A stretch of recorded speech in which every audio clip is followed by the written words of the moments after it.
Hello, everybody. My name is Aaron Knoll, and welcome back to the Movie Battleground. We are here for our Wizarding World Exhibition match. So, a couple of weeks ago, I put this post up on the Facebook page asking, would exhibition matches be of interest to you guys?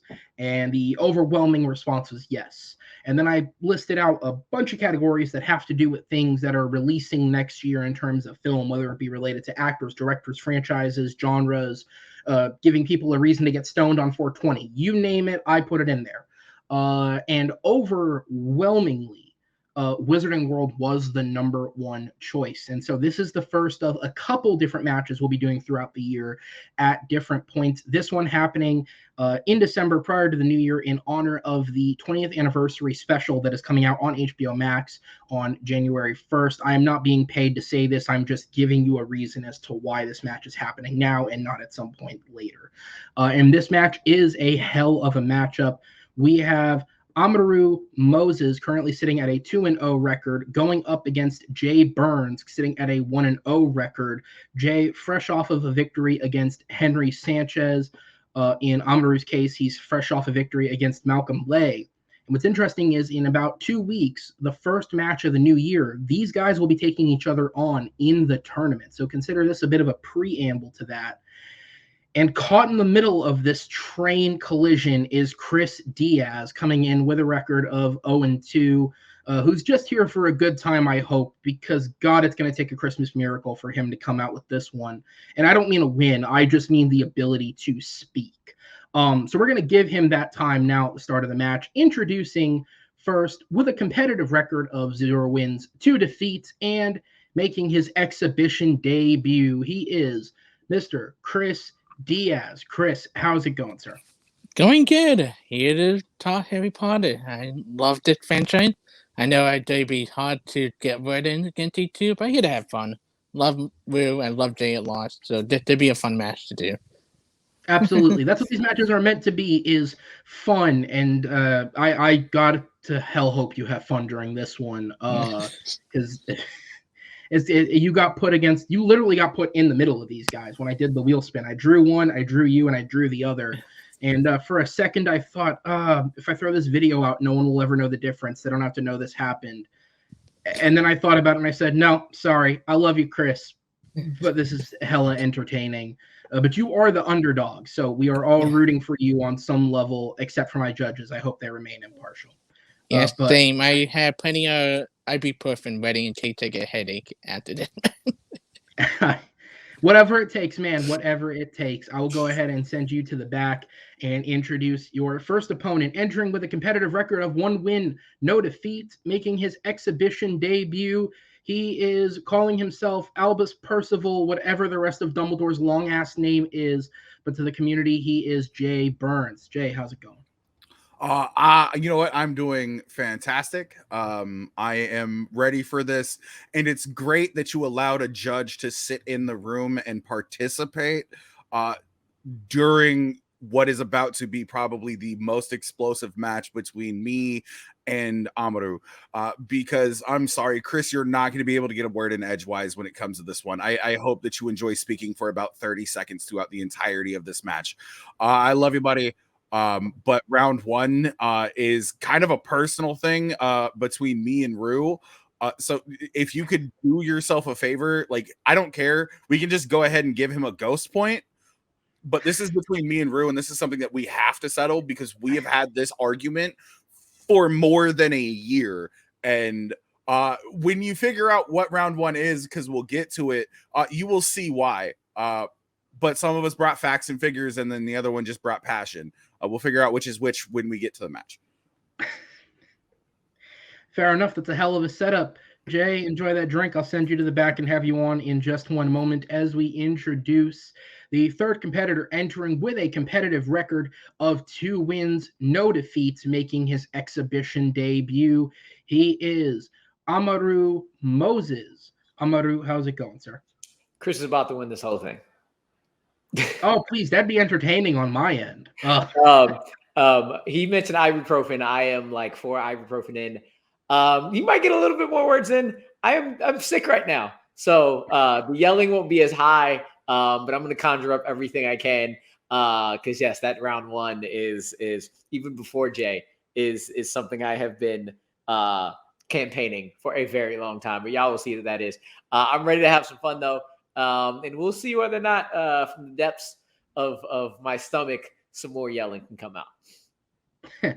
Absolutely. This match is going to be, see, the matches like this are the reason I create it in such a way as to where the competitors have time to speak where nobody else can talk, because that's the only way I can make this any sort of fair.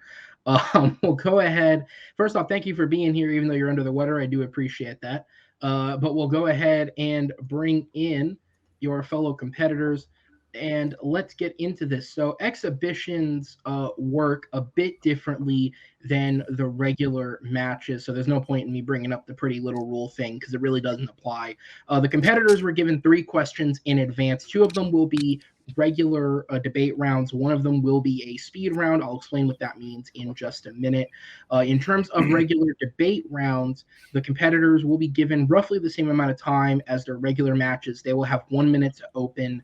They will have 2 minutes to expand. They will have 1 minute to close, but that open debate section, because we have 1 extra person, I gave 1 extra minute. So we are going to go to 5 minutes in that open debate round so as to give everybody a little more of a chance to kind of get some words in.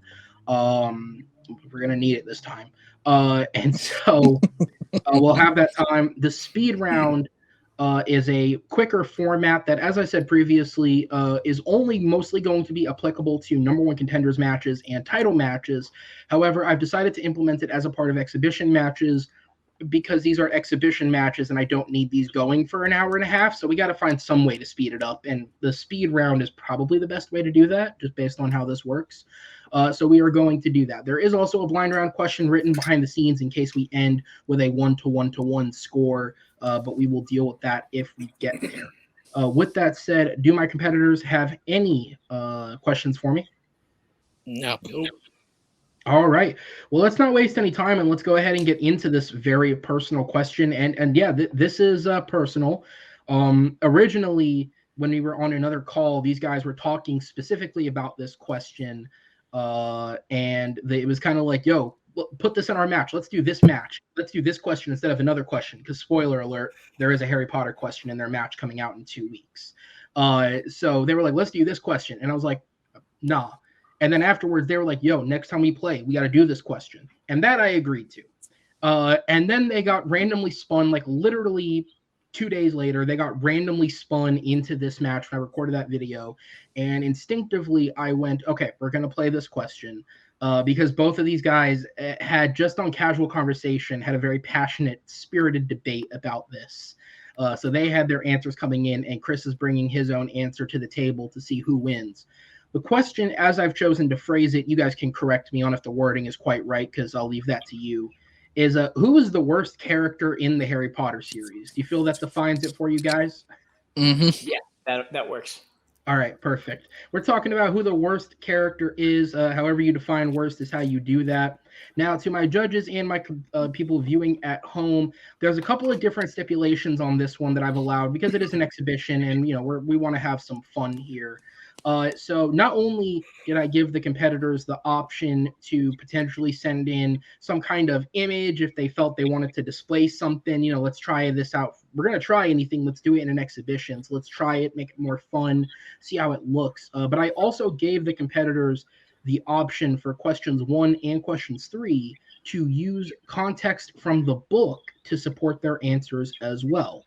They are not going to be docked for using anything from the book. Normally, I would ask that a distinction be made if the judges happen to know the difference. But today, everything is on the table as to why these characters are, in fact, the worst.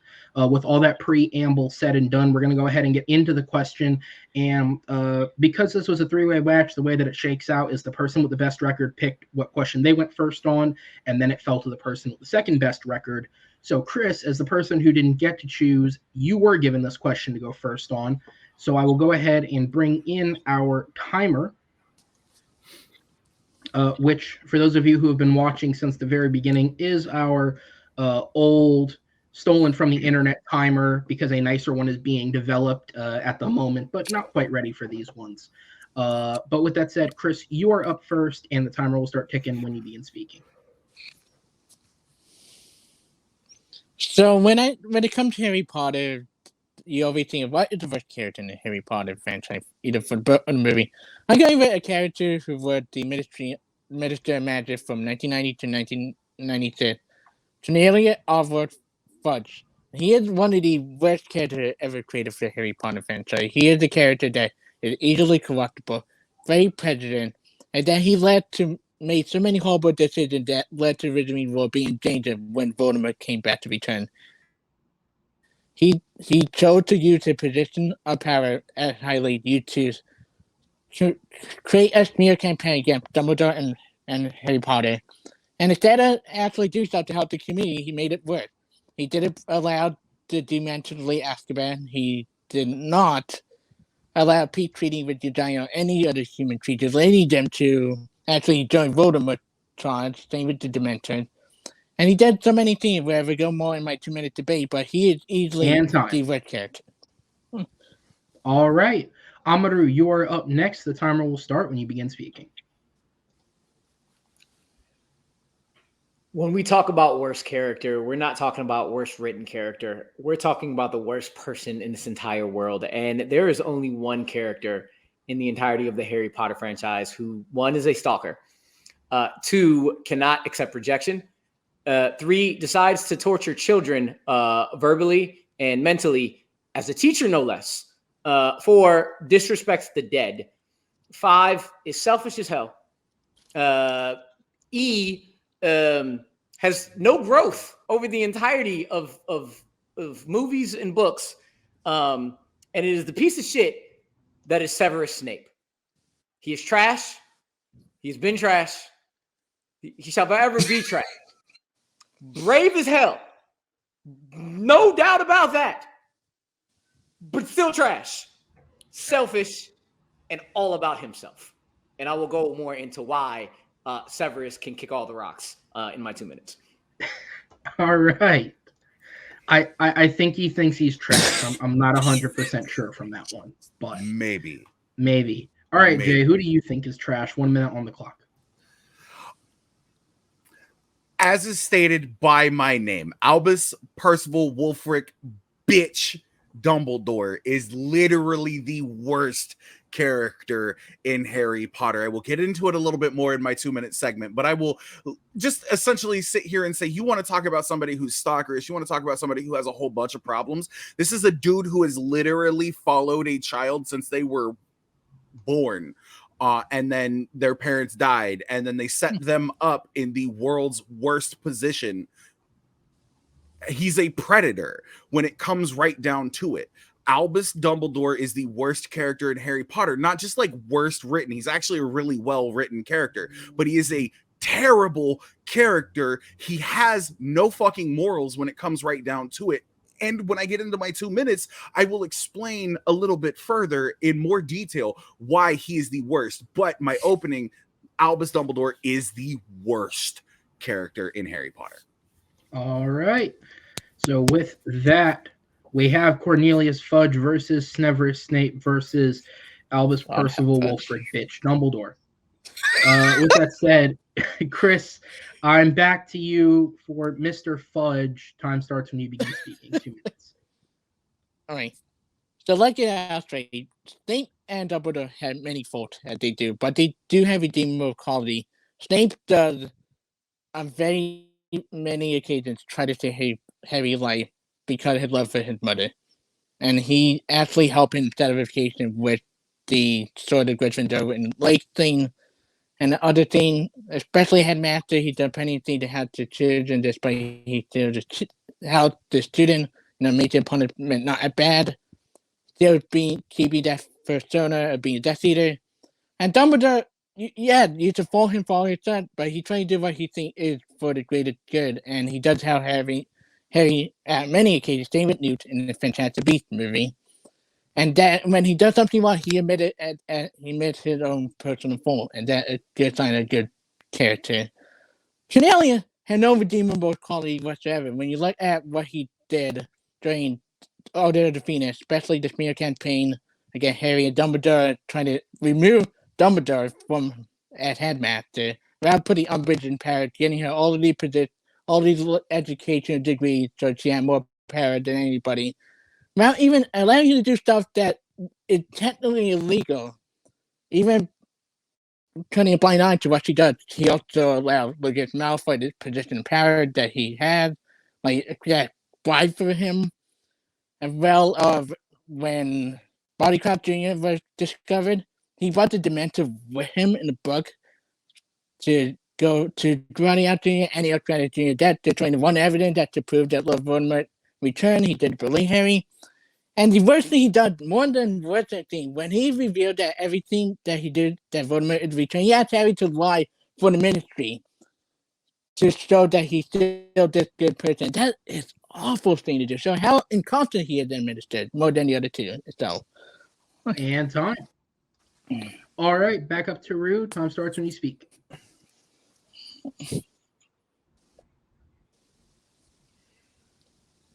Cornelius Fudge is an incompetent idiot who was given power. All incompetent idiots who are given power do dumb things.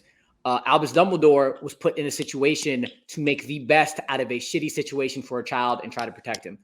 Snape got rejected by a girl as a child, called her a mudblood, then went on and decided to go into the pre-Death Eaters as he's growing up into through Hogwarts to becoming a Death Eater. And the entire years as Voldemort is killing people, he does nothing but help Voldemort out, including listening to and delivering the prophecy to Voldemort and not changing up in terms of caring about it until he learns it's about the girl that he says that he loves. If it was Neville Longbottom's parents that he even gave a thought about, because it also was about Neville, he wouldn't have gave two shits. And then continue on with that. You see in the flashbacks in part 2 where the man did an Allen Iverson step over of James Potter's dead body because he doesn't give a shit about people. He gives a shit only about himself and the love, quote unquote, that he couldn't get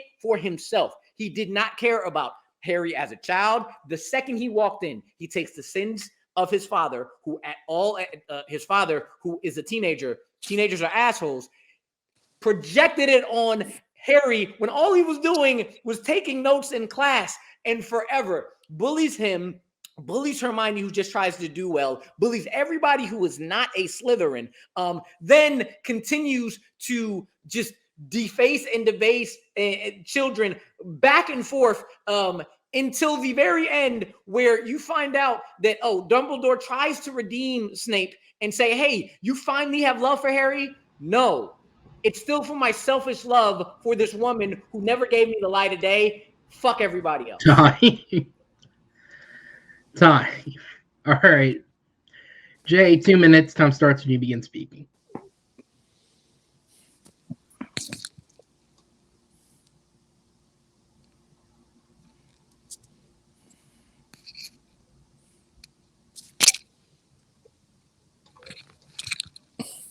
Jay, I really hope you know you're muted. Jay, yeah, okay, you're muted. You were waiting. Damn it! No! I'm I just jumped right into it because usually I don't mute myself, but I'm on like, a totally different window, so I had no idea. I was just like, why is the mic rustling? Okay.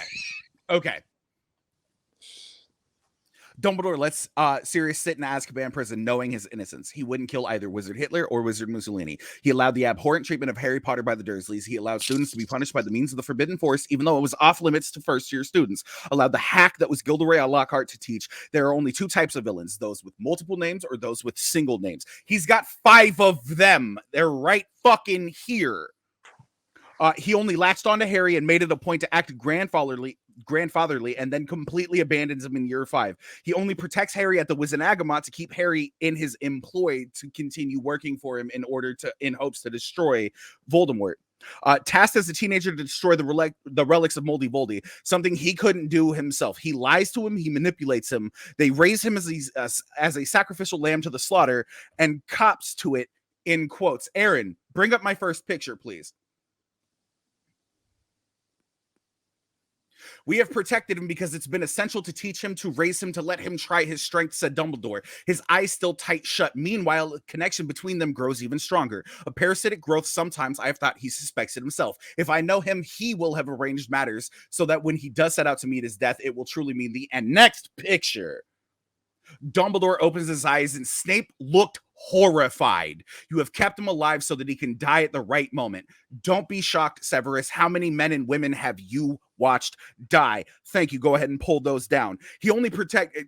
You want to talk about being a terrible individual? Somebody who might not only have love for a single person, who has bullied an individual, still does to their dying breath care about this person, no matter who they are attached to. Dumbledore don't give a shit. It was a means to an end for Dumbledore. He raised Harry to die. He puts him in danger multiple times via actions and things. He lies, he manipulates, he altered timelines. He could have stopped it at any time, but he didn't. And this is one of the reasons, the main reason why Dumbledore is the worst character in Harry Potter. And time. All right, we're going to go ahead and move on to the 5-minute open discussion. The timer will start when the first of you speaks. I'll get this out the way now because Jay's going to talk for a while. Pretty sure he didn't know Sirius was actually guilty or not. But we're going to continue on. Oh, so he was innocent. Dumbledore had no knowledge of that. None. Also, on top of that, if Dumbledore didn't actually do this to try to protect and put Harry in this situation, Harry was going to end up dying anyway, with a lot less protection over him because Dumbledore continue. He had to stay at the Dursley's house. No, he didn't. He literally only had to go back one day a year. He literally only had to go back one day a year. It's sad, dude. It's sad. He only has to go back and be there for 24 hours. He literally could have spent a day there and gone back to the wizarding world. All he had to do was visit once. He literally sends him there to stay there, to be treated like shit for a majority of his upbringing. If Harry is not going back to do that, what kind of person is he going to be? Because if he goes back into the wizarding world, oh, you are the boy who lived. You are going to be the person who's going to be famed at, who's going to be fawned over. And it's very, very apparent that he's like, no, keep him away from all this bullshit. Unfortunately, he has to stay at the Dursley's house, but that's what's going to happen. When it comes to Fudge is essentially a corrupt politician with power. That's just a character flaw in general that even in the book in the beginning of Half-Blood Prince, he admits, yeah, I fucked it up, but I'm going to try to make it better. You cannot say he's the worst character when he has that power. When it comes to Snape shows no growth from the beginning to end. At least Dumbledore throughout the series is like, yo, from 5 to 6, let me change my mindset and tell him, hey, you know what? I fucked up. I tried to distance myself in 5. Let me actually bring you along for the ride in 6 because I cannot, I fucked up. He actually learned from his mistakes. Snape cared for nobody but his love in the beginning of shit, and at the end still did not care at all for anybody as he tortured children, as he stepped over dead parents, as he decided to continuously not even give a shit about anybody else but his quote-unquote love for somebody who did not love him. Go ahead, Chris, before I just rip that argument apart. Okay. You thinking that Fudge is a corrupt individual? He's someone who values his position over power than the well-being of a human being. He could have sent the Dementor away fast, but he did not because he felt he would be fired out of office. He could have listened to Harry and Hermione about Peter Pettigrew when they catch the Black and Prisoner Azkaban. No, he did not. He ordered the Dementor kiss. And only then when Harry gets, attacked by the Dementor twice, then he finally let the Dementor, get rid of the Dementor father. While the other time he did not. He also led the Dementor to give the Dementor to the body Count Down Jr., the only reliable witness to prove that Lord Voldemort had returned. Because he didn't believe Snape. Even though he believed Snape and Prisoner Azkaban about to his black. He also led a smear campaign about Harry and Dumbledore. You keep bringing up, so Chris, I'm about to jump in here. You keep talking about the smear campaign. That's the Daily Prophet that has absolutely nothing to do with Cornelius. But Fudge Fudge can't Can I even be a finish? bad character because he doesn't even get the ability to actually be a character. You want to talk about no character growth? Cornelius Fudge has no character growth. You want to talk about character growth? Talk about somebody who knows that people hate him to the point where he can egg them on to attack them and then take the stunning spells that are cast at him and destroy 2 Death Eaters All to right. protect students in the Great Hall. Professor Snape is a better fucking person than almost anybody in the Harry Potter franchise. You can go ahead and sit here and say you don't like the fact that he is an individual like this. That did not But seem like 5 minutes. let me leave it because we running low on time. Two things. That Fudge done that the other two didn't. Voldemort threatened to mass murder Muggle if Fudge did not step aside. Fudge, before he was cast out of office, refused, led to the Brooklyn Bridge being down and led to many deaths for Muggle. He also, during the last day office, in order to protect his image, asked Harry to lie for the ministry, saying the ministry is good. It made him irredeemable compared to the other two, with Dumbledore and Snape at least had redeemable moment with the redeeming that. Fudge had no redeemable moment at all. He is a guy that values his position more than the well-being of others. And if he had done better, the Wizarding World would have had better chance against Voldemort, leading to less death of major character. And 5 minutes was quick. All right. That did not seem like 5 minutes, bro. That was quick. I can promise you, it was. That's not true. We didn't see it on screen. Yeah. You better run that back and keep that 5 minutes on screen. All right, I got you next time, bro. I got you next time. Let's go to the 1 minute closings. Chris, you are up first. Time starts when you begin speaking, sir. And my other two opponents kind of pointing out, they defended both of the character. Besides calling Fudge a corrupted individual, they didn't defend any of his actions that he did up to that point.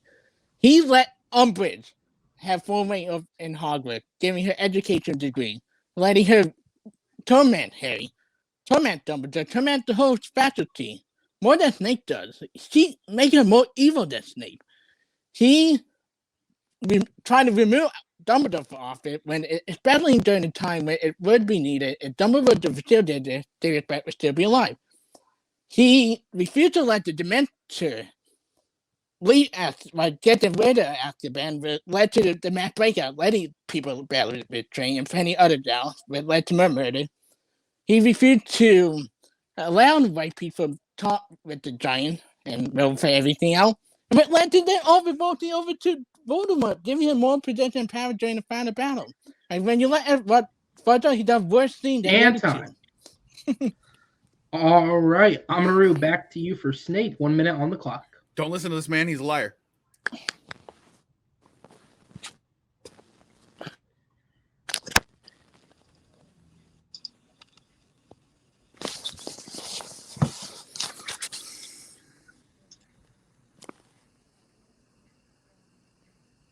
When it comes to Fudge, again, is an incompetent person who has power, and power corrupts everybody, especially the incompetent. That doesn't make him worse than somebody who everybody he believes he's doing something for the greater good, but he does nothing for good unless it benefits himself, because everything was about the woman that he could not have. At the beginning of his, and Chris is gone, at the beginning of what he wanted, it was all about who he wanted to be with. At the end of it was all about who he wanted to be with. At least Dumbledore, every single choice he had was a choice of horrible decisions. You talk about the 24-hour thing. Well, he says, okay, well, what happens if we give an 11-year-old all the fame in the world? What kind of person is he going to grow up? Let me get the best of worst decisions where he has that choice.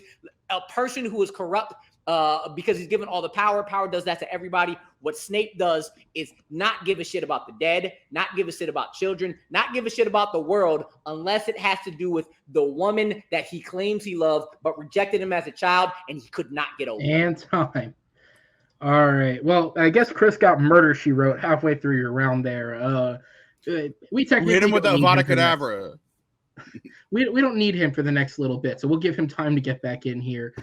Jay, you are up next for the last minute. Time starts when you speak.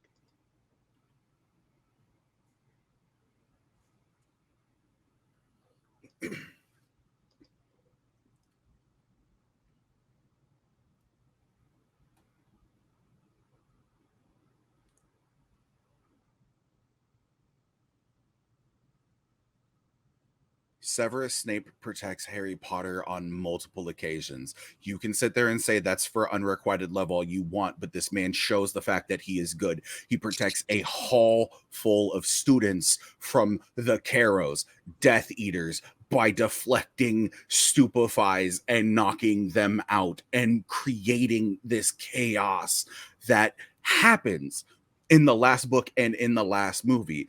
We want to sit here and we want to talk about somebody who is good. Yeah, we're talking about somebody who goes above and beyond anything that they would have to do. You can say it's out of pure spite. It doesn't matter. The fact of the matter is he protects him. He is aghast and he is horrified every single time Dumbledore says we are literally making this person a lamb for the slaughter. Dumbledore raises Harry as an individual, as an instrument, and as a tool. You can't call it the worst of the worst decisions when there are better things that you could do. He doesn't do those. He just lets him be raised to die. All right, guys, hell of a first round. I'm going to go ahead and send you guys into the back. And well, if that isn't a way to ruin the book series you probably read as a young adult and child, there we have it. But we're going to go ahead and bring in, for the moment, I'm going to bring in all of our judges because this is the first match where we've had 4 proper judges to do this. So as we explained in the Christmas match, and we'll get kind of a more proper version of this, we do have 4 judges here for the 3-person matches. Thank you to Jacob, Jake, Stacy, and Brandon for being here. The way that this will work is we'll kind of rotate each question where 3 people will be on screen to make their call. The 4th person will be on backstage, and they will be ready to come in to make a decision in the event that we have a vote tie of 1 vote per person. So the way that this will work is, as always, if you guys didn't know with Battleground, the way that we decide the order of the judges is simply how you get into the call. It's just random order who gets here first. So, Brandon, you will be sent to the back for this question. We will have you on if we should need the tiebreaker, as we will go ahead and go to our 3 judges that are here. Mr. Barber, you have the pleasure of going first on this question. I say that half-heartedly. Who does your vote go to, and what was the main point that sold you? Man, part of me wants to give the point to Chris just for talking more than I thought he would, but I'm not. I think I will. I think I'm going to go with Jay. I think he really hit. Sorry, he really hit a lot of points in his 2 minutes, and then I think he just did a better job during the debate of attacking both. So I will go with Jay. All right, so the first vote does go to Jay. Jake, I go to you next. Who does your vote go to, and what sold you? With no irony at all, my point goes to Chris Movie Diaz. Between Rue and Jay, they kind of battled it out. No one was able to tell me any redeeming qualities of Cornelius Fudge. I mean, Rue was like, this is why Cornelius is only slightly shitty, but Chris was able to say why Snape is good, why Dumbledore is good. No one gave anything to why Cornelius Fudge is actually redeemable. So, Chris Diaz. All right, there we go. 1 vote to Jay, 1 vote to Chris. Stacy, I go to you. Who does your vote go to, and what was the main point that sold you? Mine is actually going to Chris as well. A lot of what Jake said. Also, Umbridge. He's responsible for Umbridge. She's the worst. I'm surprised she didn't get picked. Me too. Yes. Well, there we go. That said, I guess Jay and Amaru will have to settle that debate another time because our judges have decided that Chris actually won out. I'm going to go ahead and send you guys to the back. Thank you so much, as I will go ahead and bring our competitors back in. I don't remember what order you were in the first time, but there's like 9 different tabs here, so I don't really care anymore. I just texted Jay before. You can't vote for somebody who has 8 minutes of movie time. I'm sorry. I just texted Jay before the judges decided. I was like, that was great, but Chris killed it, and I'm a little worried. You did. Chris brought it. So with that said, we are going to go on to question number 2, and this is going to be our speed round question. And so here's the thing: is I made kind of a public post on the Facebook page. Wizarding World has been by far probably at least in the top 3 most popular categories selected for matches that we've recorded thus far. Plus the vast popularity of people wanting full-on Wizarding World matches meant that I had to kind of spread the question pot as wide as I could, and that's why, at least for the next few months, the foreseeable future, it won't be an option selectable for in matches because I do want to preserve those questions. But also on top of that, it means that we're going to have to split the atom a little bit on some of these questions, as you will see here. The question that we have for our speed round is, what is the best Wizarding World film released in the 2010s? Which, if you know movie release dates and how to keep count, means they had one of 4 films to choose from. And I'm only saying this because I can tell you none of them picked it. If somebody had the balls to pick Grindelwald, I might respect you a little bit and then not respect you for the same exact reason. So, like I said, splitting the atom as much as we can to make room for these questions, but that's why it's the speed round question. How does the speed round work? The way that this will go is the competitors will get time to debate, but it'll be on a very brief scale. There will be no open debate round, and the actual times they speak will be shortened. The competitors will get 1 minute to open their argument first, which will then be followed by 90 seconds of kind of build up after their openings, and then 45 seconds to close it out. Now, in a normal when we do the normal speed round for title matches and number 1 contenders matches, the final round will be 30 seconds. But again, kind of like how I add on the extra minute, because there's 3 of them, there's more to address, 45 seconds for the closing. So they have a 15-second grace period to kind of hit all 3 points if they need to. But with that said, I will go ahead and bring your timer up and make myself disappear. And Amaru, you are up first on the speed round, so your opening minute will start when you begin speaking.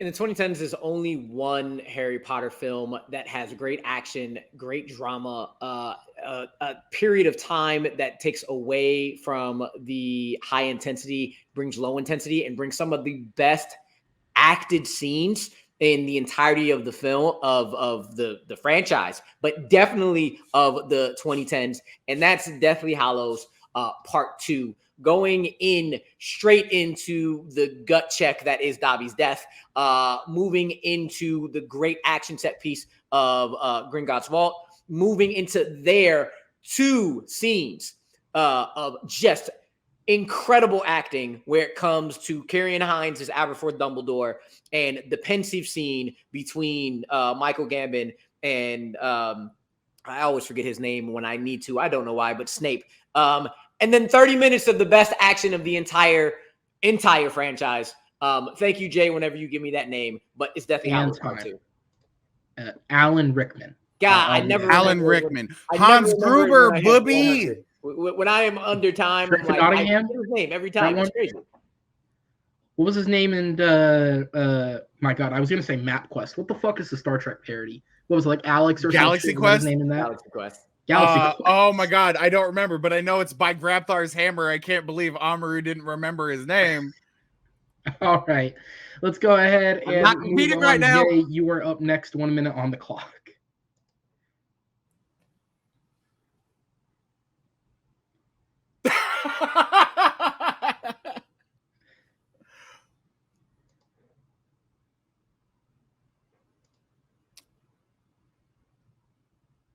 We finally got a little bit of an expansion when it comes to the first Fantastic Beasts movie, and that's why I chose Fantastic Beasts and Where to Find Them. We got a little bit more of a backstory of characters who, you're not going to expand on a story of Harry Potter. Nobody cares about the cursed child. Let's just go ahead and drop that right fucking now. Nobody gives a shit. What we got, however, was an expansion of the lore behind everything. And yeah, is it a little dense? Of course it's a little dense, but you're going to get that. I mean, Lord of the Rings, Fellowship of the Ring was incredibly dense as a movie. What we have in Fantastic Beasts and Where to Find Them is a new movie with new characters that may or may not have had name drops, but we haven't actually been able to see them. Now we have Newt Scamander and we have this individual who cares and loves for magical creatures, because, you know, you got to have that Hagrid reference essentially. But what we have is we have something that's entirely new that we've never seen before, instead of the same end to a tired old story. Fantastic Beasts is the best one. Time. All right, Diaz, you're up. Last time starts when you begin speaking. You are now muted, Chris. The sooner we get the timer, the better, because I don't have to keep clicking away and missing. There you go. There you go. Go ahead, Chris. So in terms of best original world movie 2010, I'm going with Harry Potter Deathly Hallows Part 2. It had a more difficult being Part 1, but very similar to Hunger Games Mockingjay Part 1. It's better of the two. It has some of the best acting, and it focused on the three great actors and actresses of the franchise, with Daniel Radcliffe, with Emma Watson, and Rupert Grint. I just focused them early. It was a great emotional moment, whether the visit to Godric Hollow with Hermione and Harry, or the Hermione and Harry dancing together scene, the lock-in scene with Ron finally seeing his biggest fear of not, you know, Harry and Hermione getting together and kissing and everything. And it led to one of the most beautifully animated moments of any Harry Potter film, with the Tale of the Three Brothers, and the way the director used it. And it led to probably more emotional than the other two, with the death of Dobby. It allowed him to have more, like, dramatic and ultra great line, and that gut punch so much. All right, we're going to move on to the second portion, which is 90 seconds. Amaru, you are up first when you speak.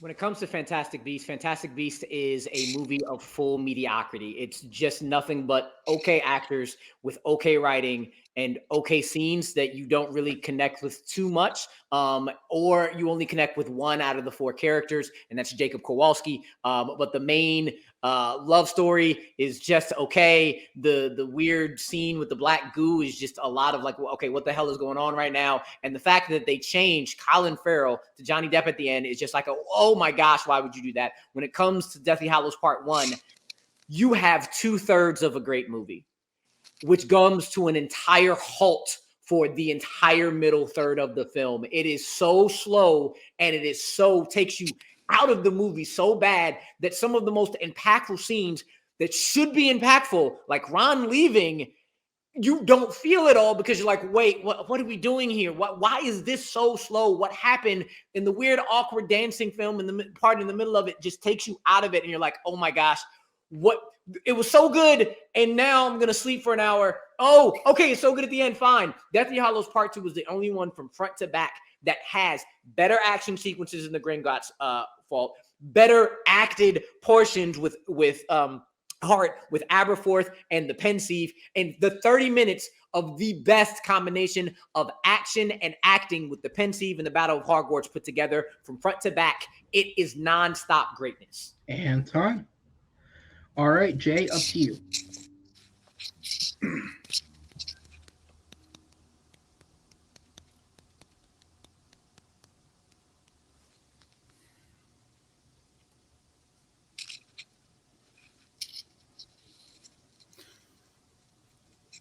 There are not only Oscar winners, but there are Oscar nominated actors in my movie who do nothing but bring out the best in a world that we already thought that we knew about, but we don't. I'm sorry, Diaz, you want to sit here and say, oh no, everybody wants to talk about Dobby's death, or Rue, you want to talk about Dobby's death. The most fucking heartbreaking death in the first one is Hedwig. You know what we do have? Yeah, you have a great character in Jacob Kowalski. Dan Fogler does an amazing job, but Dan Fogler does an amazing job playing off of what every other actor gives him. Johnny Depp is an Oscar-nominated actor. He brings everything it is that he needs to bring, and he doesn't have to say a whole lot. Colin Farrell kills it. Eddie Redmayne kills it. You have an individual that we see finally who is officially on the spectrum, and you get a little bit more representation there. And it's really hard for me to sit here and look at anybody to for them to say, hey, maybe I didn't get this. Maybe it's not for you. But everybody follows the story. Everybody gets it. And at the end of the day, everybody actually thoroughly enjoys and likes at least the first of these movies. You guys have chosen movies at the end of a franchise that everybody knows the outcome of at this point in time, whether or not they've read the books, whether or not it's about the movies. At least mine was something that was original, it was fresh, it was new, and it's why it's the best of the 2010s. And time. All right, down to Chris. Well, I'll tell you, make it brief and simple. Fantastic Beasts and Where to Find It is a film that struggled with two fun. It's trying to be a film about Fantastic Beasts, also trying to be a film about John Voight and his son being killed. Also trying to be a film about Grindelwald, everything with Colin Farrell, Johnny Depp, Ezra Miller, with like Richard character. You get to the second one, and they have a decent love story, but a film that struggles so much and it fall apart to the end, and it did not live up to the start of Fantastic Beasts and Where to Find It. Definitely Hard Part 2 feel like a film that trying to tie everything up, trying to be just like, try to have every character moment, but it also kind of ruined moments like, you bring up Remus Lupin and his son as Harry being gone fought out nowhere because he did not set it up. The Voldemort and Harry final battle feel kind of shallow because they took out some of the best part of the book, and it kind of feel like a one quick battle should have been longer. Battleship Death is the only good part, and Snape stuff is great. Part 1 focused on what we've loved from the beginning of the film. It's Harry, Hermione, and Ron. Yeah, it's slow, but it leads to great character development. It leads to Ron leaving, but you kind of understand where you're coming from. It leads to giving good explanation. It had the most beautiful animation moment with the Taylor Free Brother. The way the director does it, one of the best things I've ever seen. And get W up in Path for Death, and get him more dramatic with his death. Even Hedwig had more dramatic death. All right, so we have the final 45 seconds of this round. Rue, we go back to you. The time starts when you begin speaking.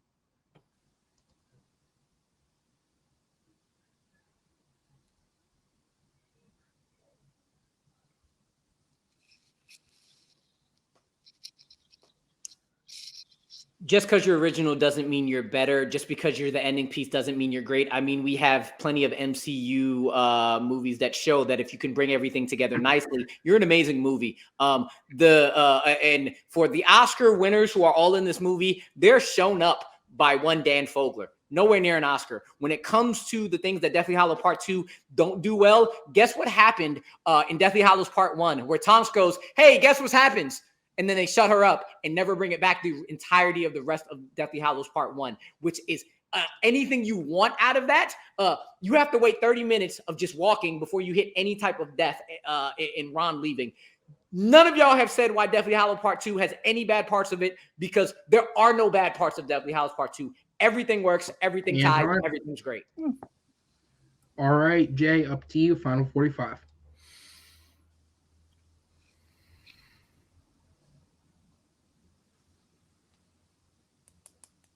Dan Fogler has been nominated and won awards, specifically a Tony. Not a lot of people can say that they have won a Tony, but at the exact same point in time, everything that's bad about your movie was already said in round 1. Your movie is literally just the closet bookend to a story. My movie is something that's new and can expand upon the lore. The first part of the movie ain't even necessarily that great. We know the outcome of it. It's literally just by watching it, you can see where it's going. So you chose a bad movie because it's the first part. You chose a bad movie because it's the second part. I chose the best movie that is a part of the Harry Potter franchise in the 2010s because it's something that we haven't seen before. And yeah, guess what? You get to act against Oscar winners and you get to show a little bit of range. And that's why it works.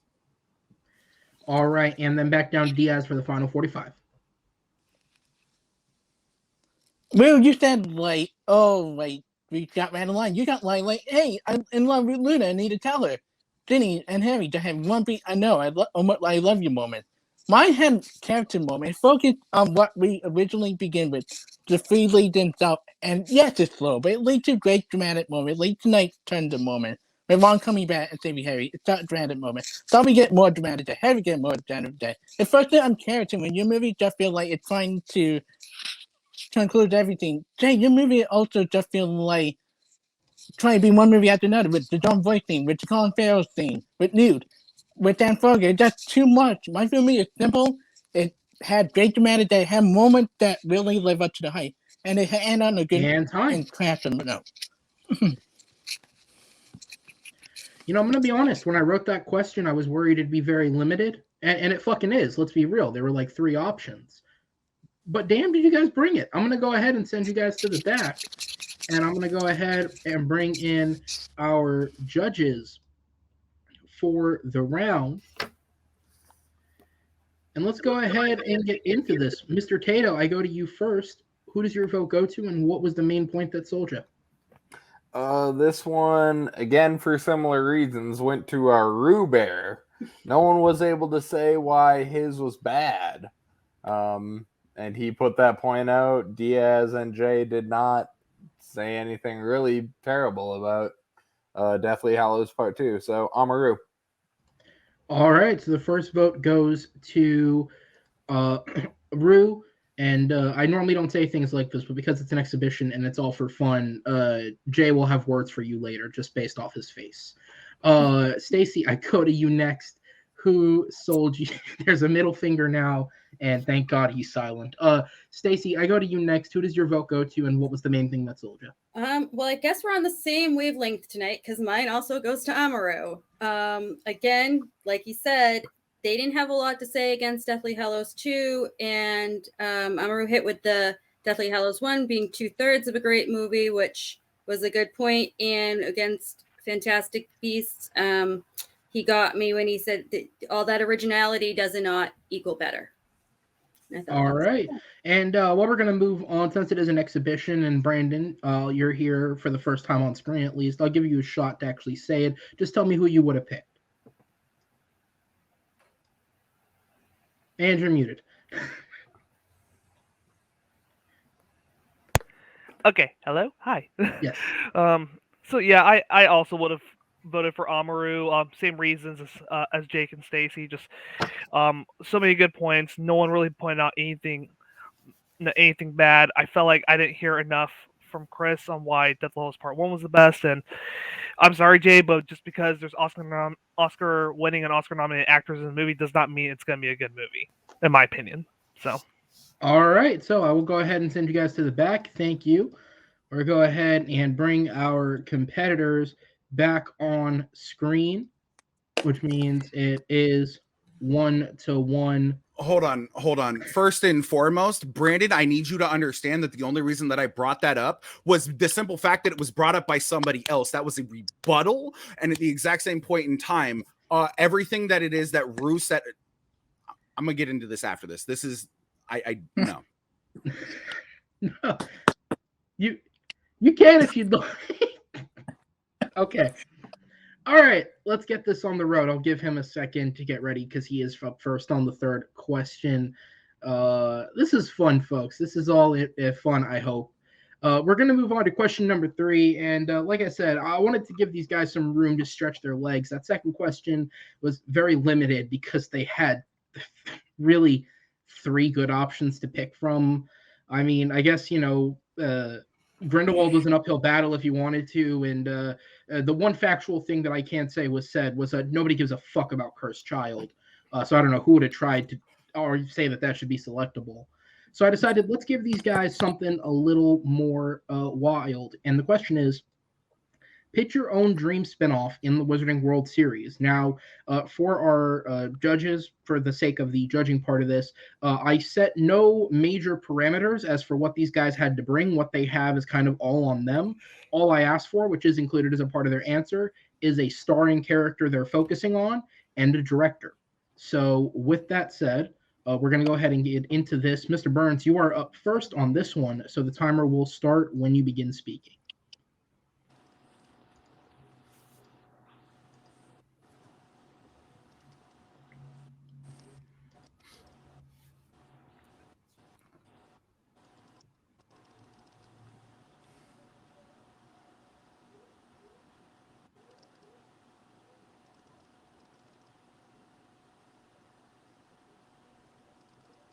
Draco Malfoy, a la 7 pounds. I'm done. Take that last minute. Okay. All right, that is the opening, a film starring Draco Malfoy as directed by Gabriele Muccino. I probably butchered that, but he is the director of 7 Pounds as well as The Pursuit of Happiness. With that said, Chris, I go on to you. Time starts and you begin speaking. So in all the Harry Potter movie, we had like coming age film, and I thought like what we had yet to see in Harry Potter is a noir flat horror, and I went with Tom Riddle flat Voldemort. I think Voldemort, especially because the film doesn't really go much into the history from the book, is such an interesting character, and you do it kind of like the Joker way, a little bit like the Fincher way, you to make it interesting. I think Mike Flanagan, when you look at film like Doctor Slate, Draw Game, you look like the hit TV show like Dante Hell at Problematic. He go into characters that more than a lot of characters what makes it to the emotional story, and with Tom Riddle, the fact that he would never love and he does not understand the word love, and what him on the dangerous journey trying to be immortal and trying to be that powerful being and not understanding love what led to his downfall for being an interesting character study. Especially involved like the stuff with his parents, stuff with his family, everything leading up to him becoming Voldemort to his downfall originally. By And time. directed by Flanagan. All right, and Rue, we go back to you. Time starts and you begin speaking.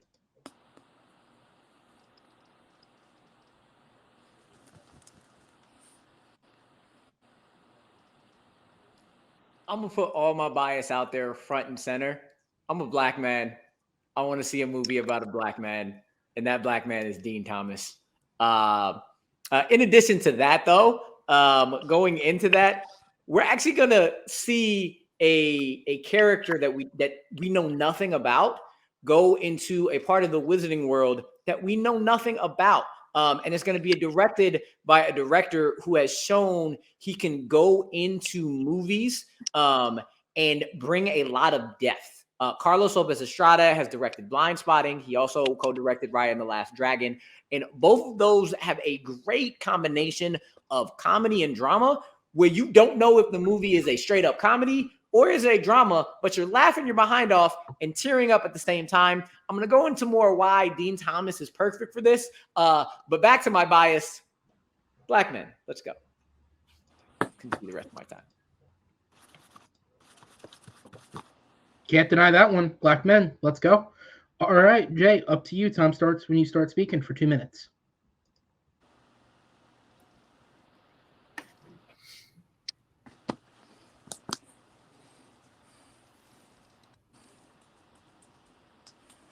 In Gabrielle Muccino, you have an individual who can tell the story of someone who has suffered greatly in their life trying to give back in anything, whether or not it is The Pursuit of Happiness, whether or not it is 7 Pounds. I think getting a story kind of like 7 Pounds from the perspective of Draco Malfoy more than anybody else, and Tom Felton giving this individual the person who was brought up in what is essentially a racist household and being able to fight back and become a better person, which is exactly what he does at the end of the book. I want to see these stories.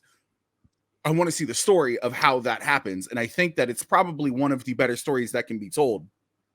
Do I care about what happens to Voldemort? No, because I have the entire story of what happens to Voldemort. Do I need the entire story about a character that has zero fucking screen time and has absolutely no relevancy to a story whatsoever? Absolutely not. I want to see somebody who isn't necessarily a main character, but is definitely a tertiary character get their story told by a director who knows how to tell a story like that. Yeah, you can go ahead and sit here and say, oh, you know, I don't know if it's a drama or a comedy throughout, but that's just it. I want to see something that has a little bit of substance. And I'm not saying that dramas and comedies can't have, I'm definitely not saying that comedies can't have substance, but what I am telling you is that I need something that actually is able to hit, and neither one of you have pitched anything that is actually able to do that. I would like to be able to see that. And I think that this is the better story to tell it with, especially because we only get to see him being a little bit reminiscent or remorseful at the end of a book. I want to see what builds off after that and what allows him to do that. So Gabrielle Morricone and Draco Malfoy. All right. And thank you, by the way, for confirming that I did mispronounce his name the first time around. I've never actually heard it said. With that said, though, I go to Chris. Time starts when you begin speaking.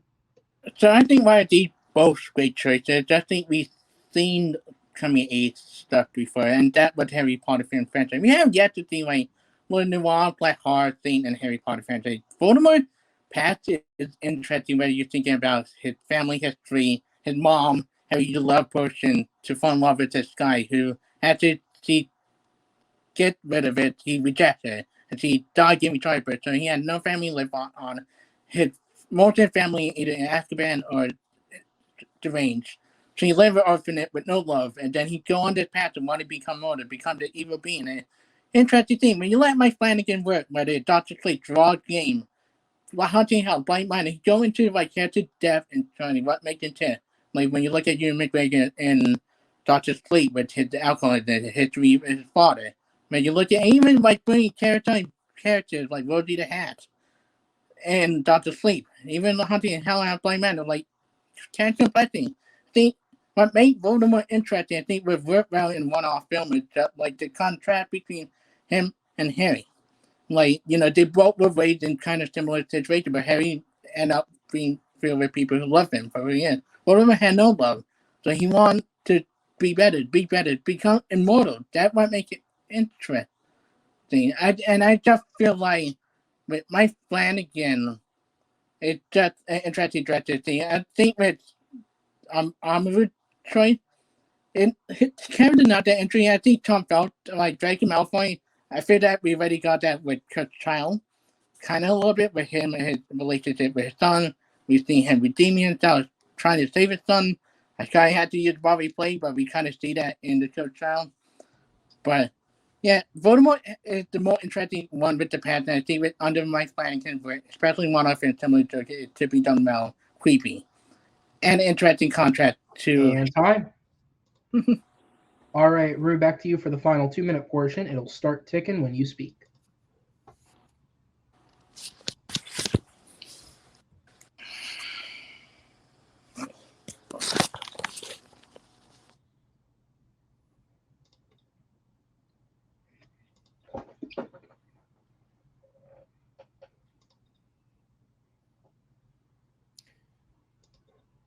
As we've seen in both Star Wars and in the Wizarding world, the best spin-offs are the ones that are going to come and expand into our worlds, into places we've never seen.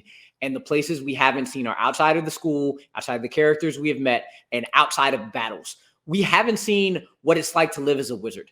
And we haven't seen the dynamic of Muggleborns within that family dynamic. So let me pitch you the movie of Dean Thomas. And if you have Dean Thomas, you of course have Seamus.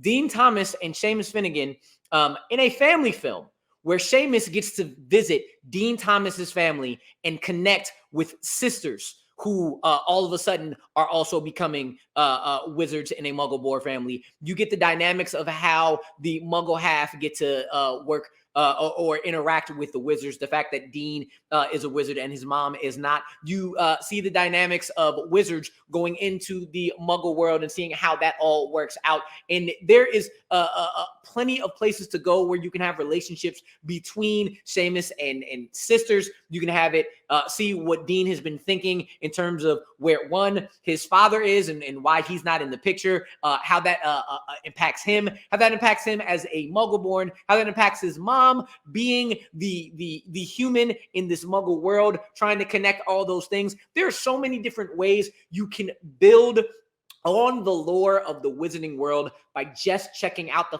family dynamic and bringing that outside influence to say, some of the things that my best friend does is not what my family is going to do. And how do they clash? And how do they mesh? And Carlos Lopez Estrada being able to bring in the comedy that family dynamics bring in by also bringing the drama when you have really, really impactful moments that you might get with Dean's mom dealing with the fact that she's not able to connect, or so many other ways you can make this work. I think the family dynamic is the best way to go. All right, we're going to get into the 5-minute open discussion. That timer will start ticking for 5 minutes when the first person speaks.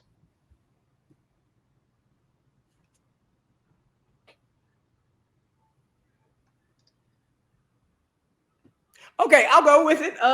Here's the deal with Tom Riddle and Draco Malfoy. Tom Riddle and Draco Malfoy are going to go into places we've seen already. And they'll probably, with Mike Flanagan and the other director who I can't pronounce, they're probably great movies, but it's stuff we know.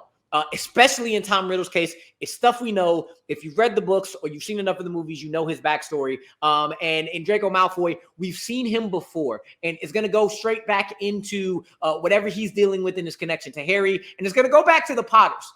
Dean Thomas is going to allow you to be in some place extremely new that we've never seen before, but we've always wondered because it's in the background of what we've already had presented. And that's why I think Dean's story and Dean is the perfect avenue to expand the Wizarding World for a spinoff.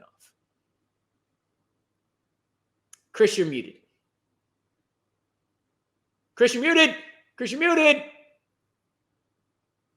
The theme with Dean Thomas, and I think if he were given more development in the book and maybe he would be an interesting character. He's just like he's not a character that will lead a movie. When you look at Tom Riddle and you look at Mike Flanagan what does, especially Hunting House, Hunting White Man, all of his work, you're going to tell you that Tom Riddle, you just see a whole film from when he was a kid all the way to the rise of him to when the downfall at Gully Hollow and when he tried to attack Harry the first time. And it's the interesting character study of a guy without love. The guy that wants to be immortal and doesn't understand even the concept of love, but interesting character study that haven't been done in Harry Potter film. And you think, that, like people understand. Not a lot of people read the book, they just see the movie. Half-Blood Prince, where a film I do like barely cover half a Voldemort path. And it starts to interesting contrast between him and Harry, because they both were raised in a similar manner, but Harry was filled with love despite difficult upbringing. Voldemort had no love. He became evil as time went on. He wanted to become immortal. I think that Dean Thomas, why he is an interesting character, why his past got barely mentioned at time in the book, and especially in the movie. And there's absolutely nothing interesting about Dean Thomas. And at this point in time, we have already gotten more than enough backstory when it comes to Voldemort, especially when it comes to the Half-Blood Prince. It's not that he doesn't understand what love is. He cannot comprehend what love is. Comprehension and understanding of what love is are two completely different things. I don't care about a sociopathic character. I also don't care about a character who needs to be backed up by another individual and make it a family film. I honestly do not give a damn about that. What I do give a damn about is somebody that you already have a connection to coming forth and being this person who rises up better than the individual that he was raised to be. And that's what you get in my movie. What I get with Rue's movie is a Christmas movie with two people and one essentially you don't understand, or most people wouldn't comprehend without having the white person there as the fucking foil. Yours, we've already seen. We already have the entirety of your story. Mine would be a little bit different. Does he want to make amends for the evil shit that he has done? Does he try to become a better person? That's what I want to see in a movie, and that's why I think that my movie would work versus your movie, which is something that, again, your story is repetitive. Nobody cares about him. He ends up dying in the bitchiest way possible, and yours fades into obscurity and had to become a part of a session of tweets by somebody nobody gives a fuck about at this point in time. Mine, at least, is a little bit of an interesting fucking ditty. Yours, no. Yours. So first and foremost, Seamus isn't needed for Dean. Then why did you bring him up? Why did you bring him up? We bring him up because it actually enhances Dean's story. But secondly, both Tom Riddle and both Draco Malfoy in their spinoffs are going to be limited by the fact that you already know their characters and you know their backstory. The reation why Dean is the best out of the three, because we don't know his backstory. We can because you don't have enough time to deal with an individual like that. But at the exact same point in time, when it comes to Draco Malfoy, at least you have an idea, and that's the pitch of my movie, is you have an idea of who this person is, and it completely flips the script. You just want something that nobody ever even asked for, and Right, you want so- something that nobody ever even asked for because we already know the outcome of your story. Okay, Nobody's going to be creeped out by Tom Riddle anymore, bro. He's not haunting a diary. He's dead. We get that. Right. With yours, But the problem with Draco and JT, we already got it with the cursed child, and I thought if we wanted nobody cares about the Never cursed mind. child.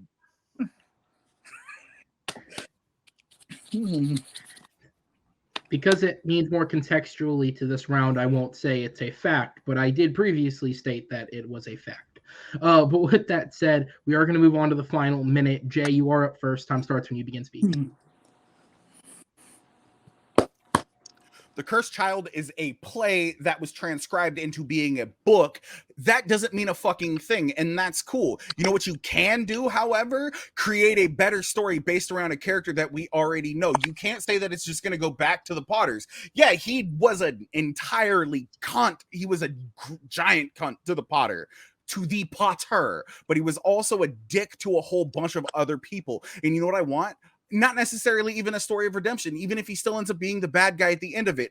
You see his remorse at the end of the books when he wants to say something 17 years later. I want the story of how he gets to that point in his life, him trying to become a better person. Dean Thomas, I don't give a shit about. And it's not because he's black, it's because his character doesn't have anything there. His character is non-existent outside of 3 fucking books and 1 Quidditch match.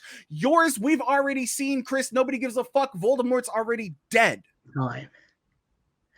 All right. Chris, you're next. 1 minute on the clock. Listen, okay, with Draco Malfoy, great character. We already wanted to see a continuation. I would rather had a good child because it go into a relationship with his son and everything him trying to think. But and honestly, with Dean Tom, it's not interesting character. Sorry, Amaru. I just find him kind of bland boy in the book and movies. It's like, and we already been getting like coming age movie. We had yet, besides joking at some, we just had yet to see a story about villains and like this. They're not Disney related. I think Voldemort is interesting. We have yet to see all his story from the book, especially with his family and the craziness of his family and his upbringing and what happened to mom. Where I think it'd be interesting at the beginning. And you should get Unknown Actor and had Jalal come back and Dumbledore. You should have interesting combat and stop him chenini people. Like him portraying that nice persona by being the evil, trying to discover immortality. But Jalal trying to prove the truth. There's so much you to do with Voldemort compared to the other two. And directed by Matt Flanagan. Who does an amazing job with anything. All right. As it's description. All right. That was time. Okay. Sorry about that, guys. If things look weird on that end, I glitched for just a sec. Rue, you are the last person up. You got 1 minute on the clock. It starts when I hear your voice.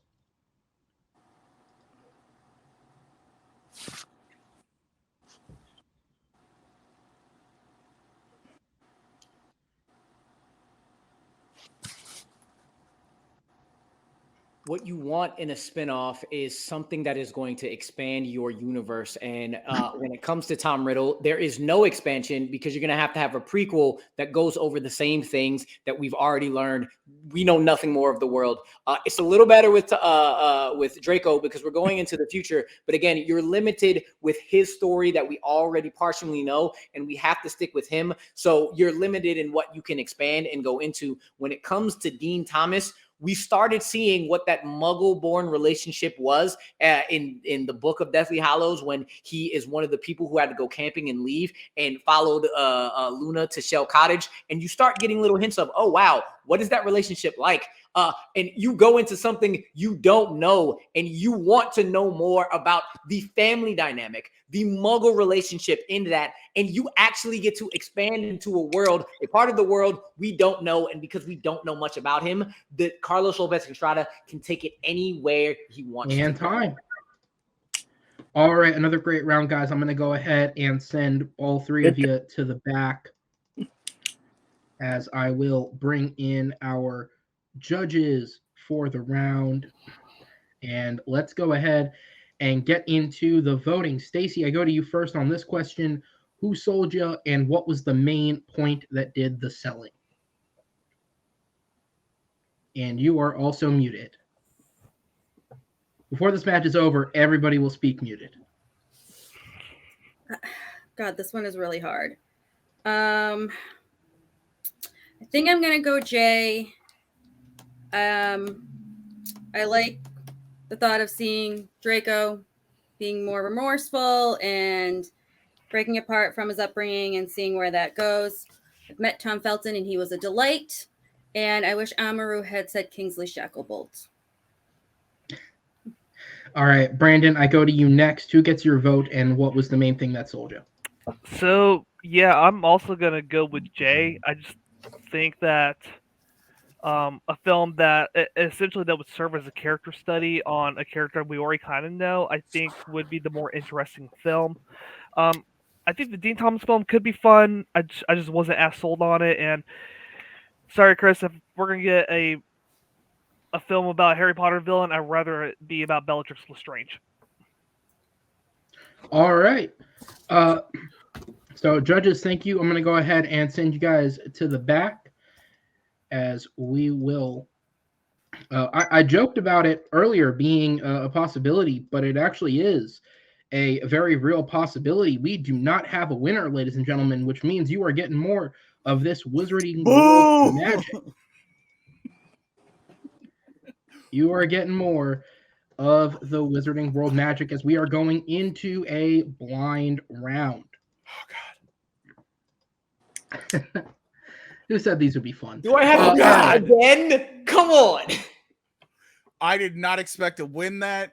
Rue, I love you, baby. Chris, I will have words with the judges after everything is all said and done. Yo, Jacob just won. I don't care. Give Jacob fucking 4 points. Give Jacob 4 points for that. 100%. What is the function of a rubber duck? I don't know, Arthur. What is it? To give context, Jacob just said in the chat, I want a comedy with Arthur Weasley encountering and using several Muggle objects. Since the judges were throwing out their own suggestions as we went, somebody else, the Kingsley Shacklebolt, also got some praise in the comments. Great pick. My man's got style, bro. That's a great line. That is a great line. All right, guys, we'll go ahead and get into this blind round. The way that it works is, since the graphic does apply, I'll play it so we can hide our faces for just a second. The way the blind round works is the competitors will be given a generalization of a question. We can't go too wide with this as it's Wizarding World, so you'll probably be able to guess what the generalization is, but you'll be given a generalization of a question, and then off of that, you will select an applicable option. Following that, we will give you the actual question for the round. Once the question has been given and the picks are cemented, we will go ahead and go off screen for a couple of minutes, give these guys a chance to prep for said round, at which point we will come back and debate. The debate will work the exact same way that the regular one did. 1 minute, 2 minute, 5 minutes, and then 1 minute again at the end. All sound good with you guys? We sound good, ready to go? You said 1, 2, 5, 1, right? Yep, 1, 2, 5, 1. All right. So here's the very wide breadth of options for a Wizarding World match. I would like you to name me a film from the Wizarding World franchise.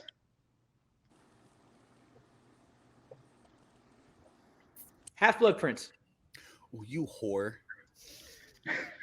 Half-Blood Prince has been selected by Amaru, which means Amaru will be going first on the round.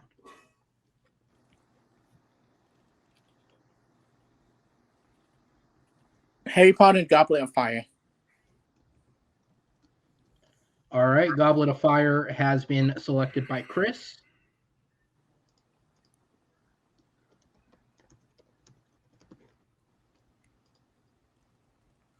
Oh, yeah. Which means we wait on Jay. Just a reminder to those of you watching at home, he has one of 8 options left to pick. We could be here all night. All right, kicking my something out. I have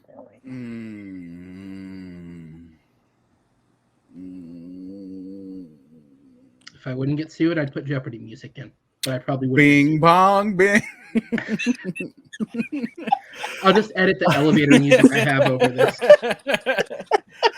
Oh, fuck. By the way, he's thinking, for anyone who's ever wondered how I have literally like the generic elevator music that I play over the blind round prep, I actually have the license to that. If anybody ever comes after me, I do have that. So we were demonetized long before I came along, Brandon. You fucking calm your tits. Yeah, to be fair, the cursing would probably do it if we were.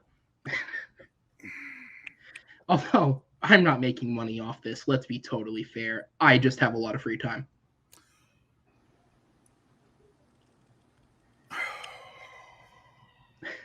All right.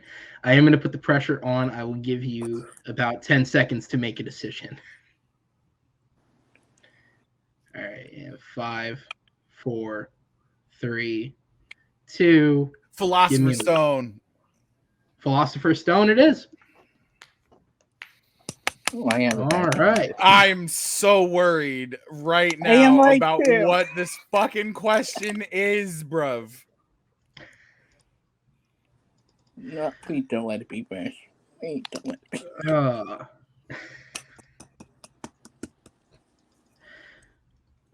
What do you think it is? Worst? Why am I feeling to be worst? No, I think because of the last one, at least that I was involved in, it was worst. I think that this could be what is the best use of like CGI, what is the best use of this, not just like best or worst, because that just makes it seem like it's way too overrated. More underrated. Yeah, that's fine. Even though I'm pretty sure this was the question I gave you guys in your match, I just wanted to see if you'd go with different answers. The question is, what is the best entry of the franchise? Yes! Okay. Yeah, I went basic with it. Again, I'm pretty sure this is actually the question I gave you guys in your match. I was just curious to see if we'd get the same answer. But all right, so with that said, we have Half-Blood Prince from Rue versus Goblet of Fire from Chris versus Philosopher's Stone from Jay. Best entry of the franchise.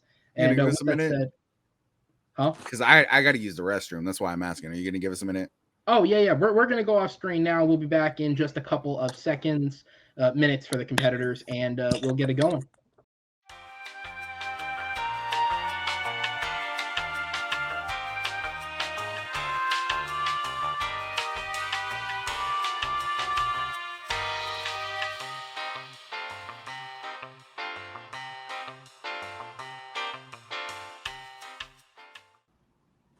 Got you. Wu-Tang. I'm gonna leave that in because that was sweet. What's up, guys? We are back from the I don't know how much prep these guys actually did. We were talking for like half of it, but we're back for the blind round. Harry Potter's in these guys' veins. They don't need to prep for this shit. They have seen the movies. They have read the books. They have done all of that shit. Yeah, fuck it. You know what? I'll let you guys, I said entry. I'll let you guys use the books again if you want. I don't really fucking care. You guys can use whatever you like. We're doing this for fun at this point, guys. The question is, what is the best entry of the franchise based off of name me one of the 10 films? We're going to get into this. I don't care. Rue, Chris said the cursed child. So it's just me and Rue at this point in time, because Chris has brought up the cursed child like 19 and a half times. So that's what he. That is the most airplay that play has ever gotten, by the way. Facts. The cursed child is the Spider-Man turn off the dark of the Harry Potter franchise.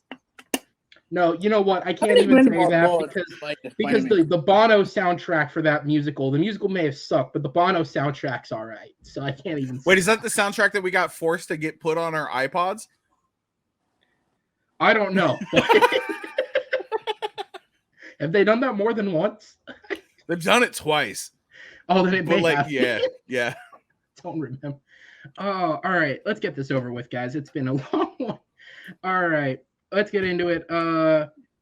Rue picked Half-Blood Prince. Diaz picked Goblet of Fire. Jay picked Philosopher's Stone after about 15 minutes. So, Rue, you are up first.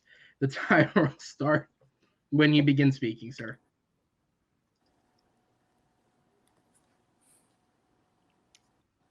best entries in the Harry Potter franchise are the ones that are able to mix the wonder of magic with the darkness of what Voldemort brings into it.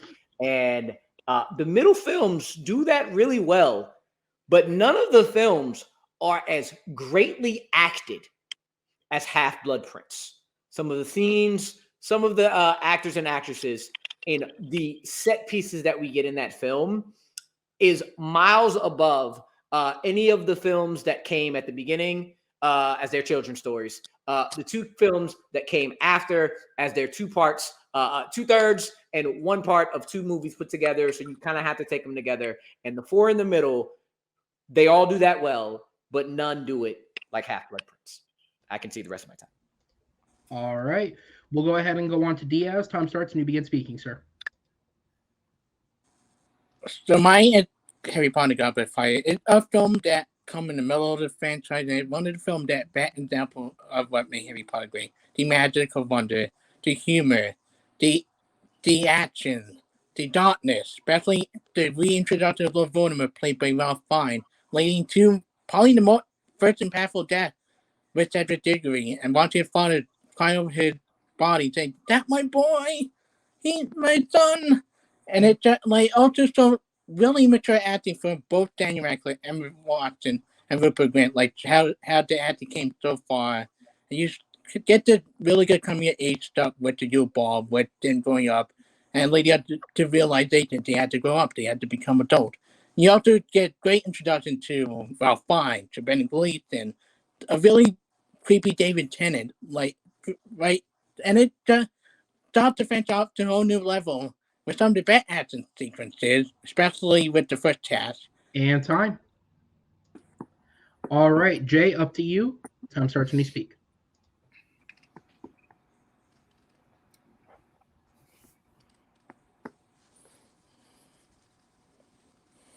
First off, I just want to say, bless you, Rue. I saw the sneeze, and didn't nobody say nothing about it. I will, however, after that say that if I want something that blends the creepiness and the weirdness of two movies together, along with the action sequences of another movie, I am going to choose the very first one, Sorcerer's Stone / Philosopher's Stone. Yeah, you know what? You can go ahead and sit here and say that it's got bad acting all you want, but them kids brought it to life. They literally acted like 11-year-old children being brought into a world that 2/3 of them didn't understand. The magic and the whimsy is there, and it leads us into a darker. It is that very first stepping point. It is that stepping stone into a world that will become incredibly darker. But without this movie, without the very first movie in the franchise, you wouldn't have any of your subsequent films. And that's why Sorcerer's Stone, Philosopher's Stone is the best in the franchise. All right, that is time. We're going to go ahead and go on to 2 minutes. Rue, you're up first. None of these films are bad. So Philosopher's Stone is amazing, but to be able to see the growth they have between that and Half-Blood Prince, and how much more you care about them at that point as actors and as characters, with the more impactful moments when it comes to Dumbledore's death, the entire cave scene, the coming of age moments. You were talking about a coming of age film. The entire rom-com aspect of Wan Wan and Luna going into the Slug Club aspect, which then brings about the absolute amazing acting that that Emma Watson is able to put in the Apugno scene, in the absolutely best acted scene in the entire series of the Astronomy Tower with Alan Rickman, remembered his name, Michael Gambon, Tom Felton, Bellatrix Lestrange, Daniel Radcliffe with a non-speaking role. You want to talk about an impactful death in Cedric Diggory? Albus Dumbledore has the most iconic shot in the entire franchise, and the candle scene after that brings all the tears. You have a mixture of them still trying to be teenagers, with the humor of Romilda Vane giving Ron the love potion, and Cormac McLagan and all his shenanigans, and Hermione trying to escape him.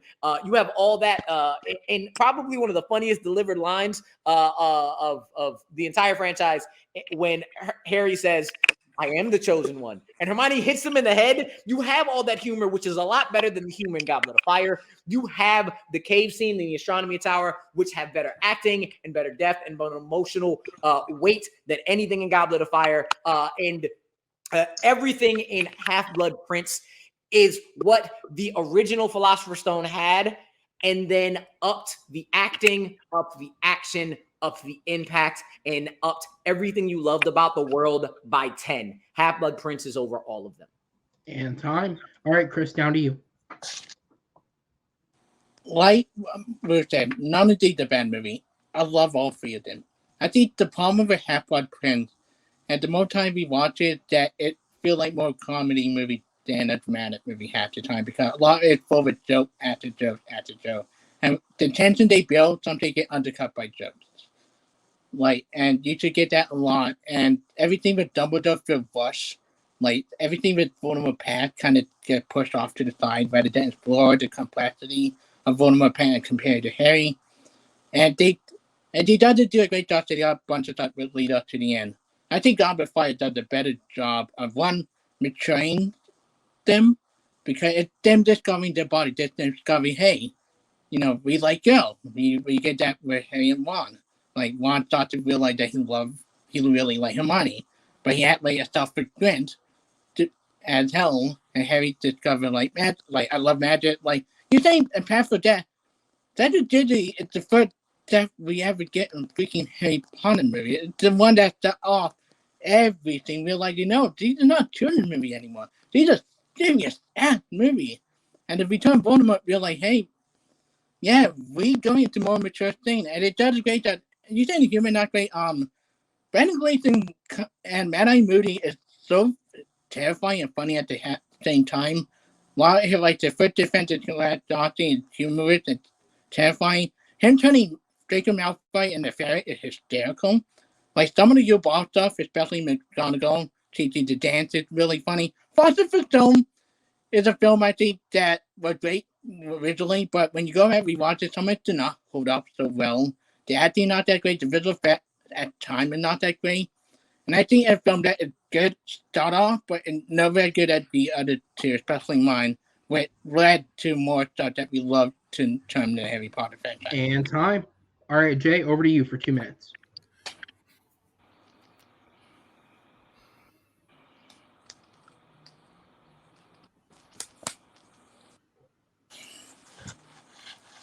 Sorcerer's Stone is the very first movie in which we get to see an emotionally abused boy essentially live out his fantasies. You get to see a child come into his own in a world that he never thought existed. Again, the magic, the whimsy, the awe is there. Whether it's when they are sitting there talking about the wizarding cards that are in the Chocolate Frog deck, whether or not we're talking about you can sit here and say that the CGI isn't great, but everybody loved almost every single one of those flying scenes. The Wingardium Leviosa scene is still one of those things, regardless of whether or not it's about the levitation, you still quote this movie. The first one is the one that everybody quotes. If we're gonna sit here and talk about a movie that fucking just brings everybody together, yeah, you can sit here and say, I'm gonna wait until 6 movies in and then the acting gets good. When you have 10, 11, and 12-year-olds sitting here acting circles around adults, it elevates a movie that is dominated by children. Also, I really don't want to hear anything about the Goblet of Fire when they have one of the worst line reads of all time. There's no mystery, there's nothing there other than nobody gives a fuck about that, bro. But at the exact same point in time, you're Rue brought up a point about Half-Blood Prince where there's a silent scene in this. Yeah, there's a silent scene in this, but it's also probably one of the darker movies in the franchise, which I get to a certain extent. But with the first one, what you get is the best of both worlds. You get that dark, you get that light, but you also get Harry having a little glint of hope that there is something better out there than the abusive family that he has, and everything is better when he gets his sweater from Molly Weasley at Christmas time. Philosopher's Stone is the best of the 3 that we've chosen. Sorry, I stuttered. No problem. We're going to go into the 5-minute open discussion. It will start when the first person speaks. Don't go all at once, guys. I will defend Let's that go all reading at of- on's. I will defend that reading of Did You Put Your Name in the Goblet of Fire at all times. But anyway, go ahead, y'all. Okay, I- let's start with like I don't get it all the way. Half-Blood Prince is a really good movie, but at time, the stuff that they're trying to tell you is undercut by comedy after comedy, and it feels like undercut by so good. Give me a scene. Give me a scene where comedy and drama are at the same time, because I can't think of any, because they're completely separate. It's always I can give you one. comedy Don't within call the me an comedy. owl. Oh wait, that's not Rue's movie. There's always comedy within the comedy section, and then they move on to the darkness. I do not know one joke that undercuts any depth in that film.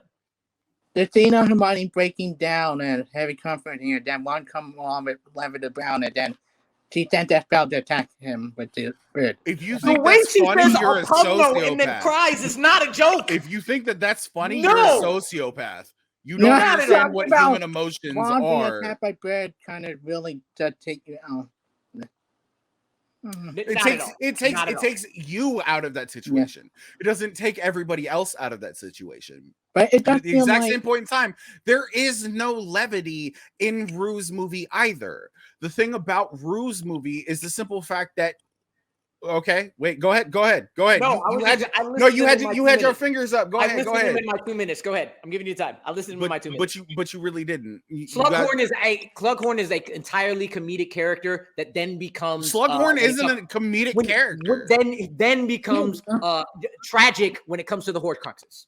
Slughorn isn't good. Slughorn isn't a comedic character. You want to talk about fucking characters that are selfish? You're talking about somebody who has literally created a club to collect students about themselves. His body will decay. Best line read ever. Absolutely hilarious. So here's what I'm going to say about Sorcerer's Stone. Again, great film. Probably the closest adaptation we've gotten to a book.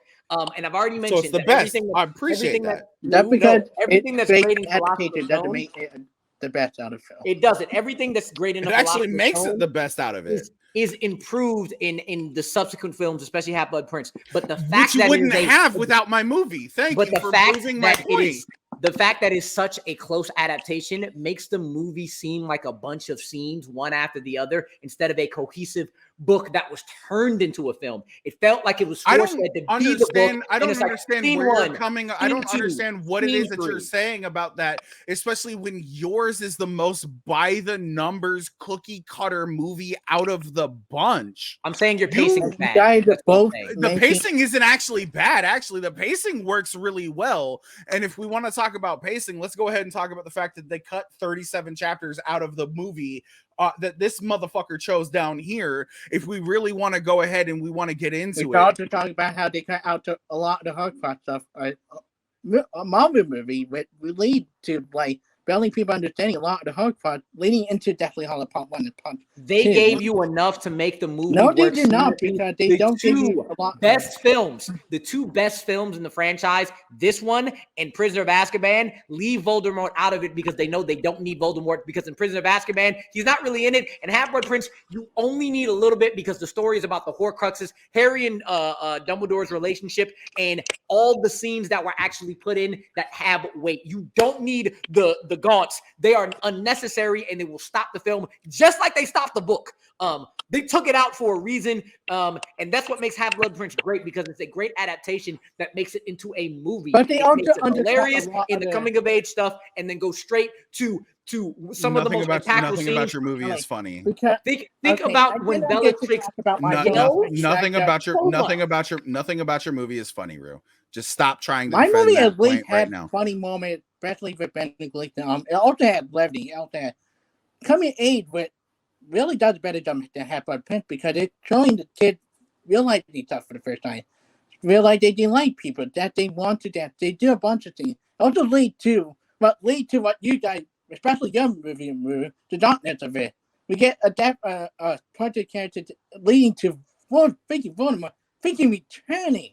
without finding probably one of the best performances in this. I've match. already gave you a better death in Half-Blood Prince than Goblet of Fire, and No, there's better but coming of age these in Half-Blood things- Prince because they're not trying to learn from it. They actually are in themselves already and have to face adversity in the coming of age with Hermione. Freaking Ada Diggory mourning over the death of his dead son, and that realization, no, just film. And time.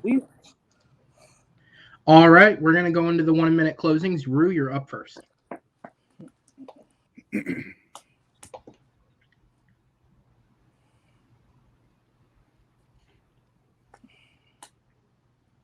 When it comes to Philosopher's Stone, everything you see in Philosopher's Stone is improved on and is done better in Half-Blood Prince, on top of the fact that it's such a close adaptation that it doesn't feel like a movie. It feels like a book put on screen with scene after scene after scene that kills the pacing.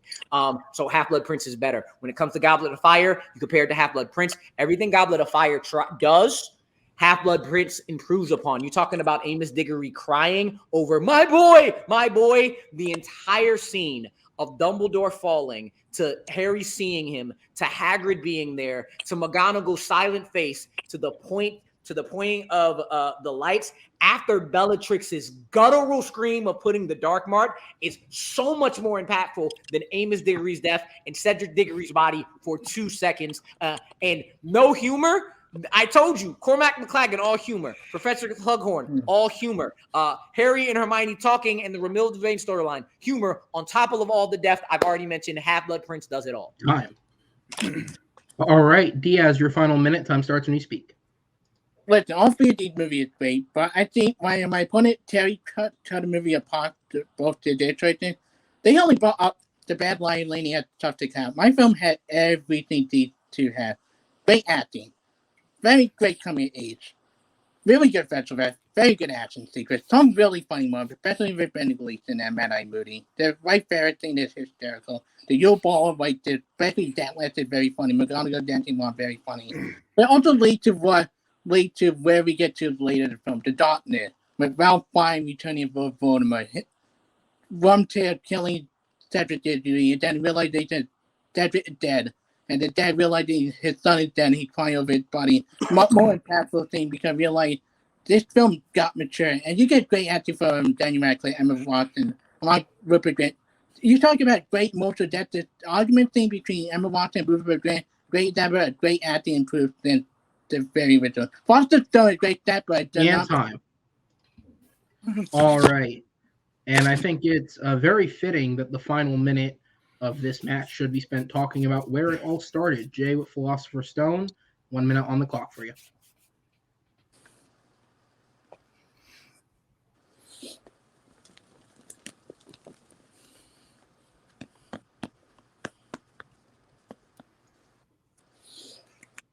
Philosopher/Sorcerer's Stone is the fish out of water story that kicks everything off. You can go ahead and sit here and say that they did better as actors and as they matured. Yeah, but without incredible acting as they were children and as they were tweens, we might not have gotten that. They might have recast it. And yeah, I'm bringing up a lot of mights, but at the exact same point in time, we have what we have because of the acting and because of the story and because of everything that has been laid forth by the first movie. I will tell you this. I am more concerned about the Trials of the Devil's Snare, about Harry trying to find the correct key when it comes to everything getting to the Sorcerer's Stone at the end of the first movie than I am about the 2/3 of the fucking third task or any of the tasks that they have taken out. I'm telling you right now that the Sorcerer's Stone is the best movie because it not only lays the groundwork, but it lays the groundwork and the future for the franchise. All right, guys. No matter who wins this, it has been a great fight between all three of you. But there does have to be a winner, so I am going to send you guys to the back and bring in the three judges for this round. I am going to bring all four on since it's the last question, just so we can save some time. And I am going to ask, because of time constraints, both related to myself personally and to some competitors and judges, depending on your time zone, that we keep this as brief as possible. Give me your winner, and if you have 1 point you'd like to state, go ahead. But Brandon, I do go to you first. Who gets your vote and what sold you?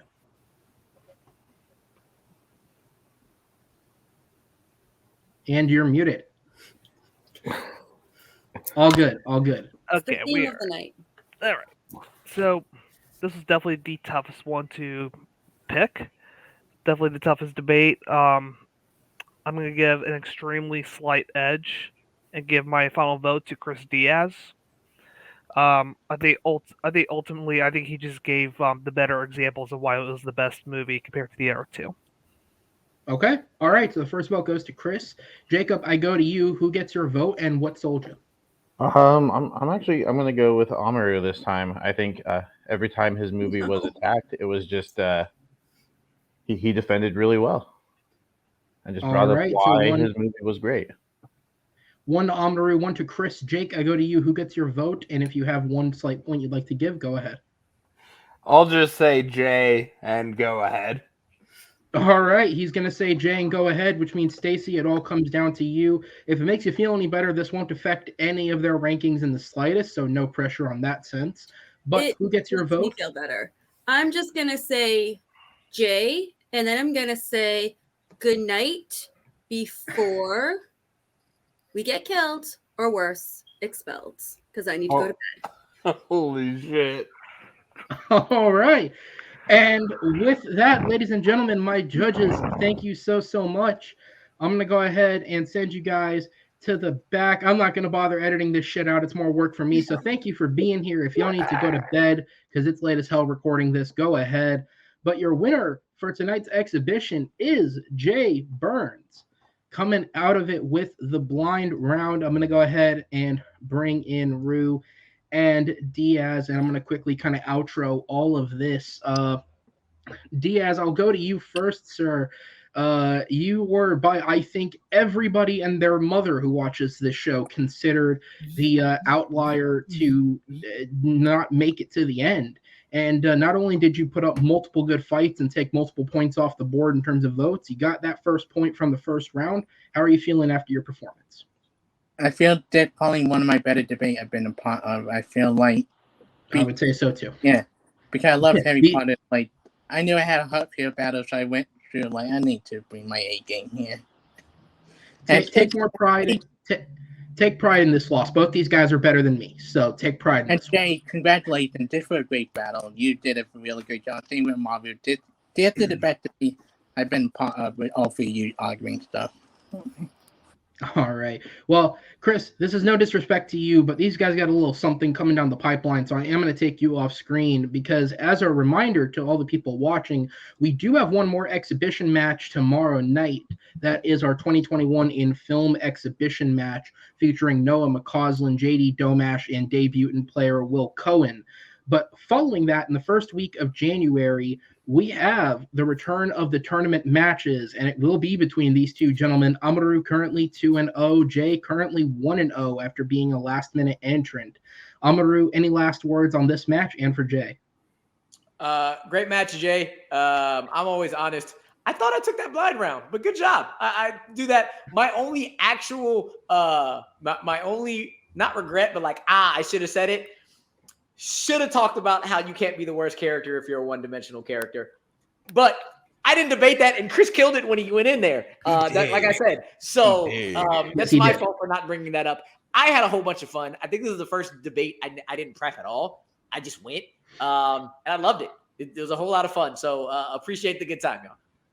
And Jay, as the winner, at some point, it'll be very late next year because we have a couple of these in between, but I am going to let the three winners of these matches play off against each other to decide, I don't know, call it Ultimate Harry Potter fan or whatever bragging points you'd like. So you'll get to do this again if you want to. What are your thoughts on the win and going up against Rue? I had about a page and a half more of notes when it came to why Dumbledore was just a terrible person. I didn't think that it needed to be said that Cornelius Fudge wasn't a terrible person, outside of he wasn't the one who started the slander about the boy who lived. That was the Daily Prophet, and the Daily Prophet isn't run by the government. That should just be known.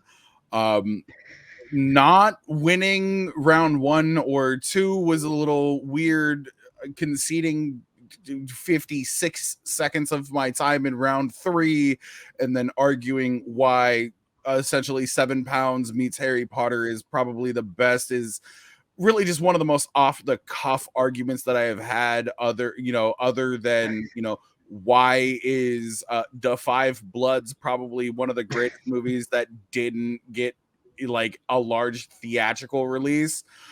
So I will remember that. I'm curious as to what Stacy's reasons were, and I'm also curious as to what Jake's reasons were for choosing me, but this was a lot of fun. But Rue, I got you for 3 rounds. And I'm coming for that ass, baby. But this was a lot of fun.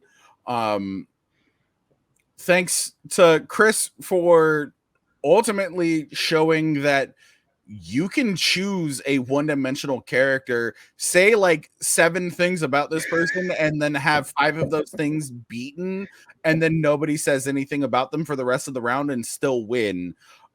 Shout outs to Rue for choosing a great one in round 2, and shout outs to me for essentially throwing in the towel and still winning. Hey! And that is the fun of Movie Battleground. Remember, guys, if you liked seeing this tonight, actually, I would say sans Mr. Diaz, but he's actually one of the judges on that match. That's just ironic coincidence, but he is there for it. You can see Jay make a play for that ass in the first week of the new year, and you will see if or not he was successful. But guys, on behalf of everyone here at Movie Battleground, thank you guys so much for tuning in. I hope you guys enjoyed this exhibition match. And again, stay tuned because tomorrow night we have one last exhibition match on New Year's Eve. We are celebrating 2021 in film, or, well, at least based on record dates, like 2021 in film minus like the last 2 weeks. Because, we got to get the shit done at some point. We can't literally record it on New Year's Eve. But with that said, on behalf of my great judges backstage and Jacob, Jake, Brandon, and Stacy, on behalf of my great players, Chris, Amaru, and the winner tonight, and Jay, my name is Aaron Knoll, and I will see you next time on the Movie Battleground. Take care, everybody.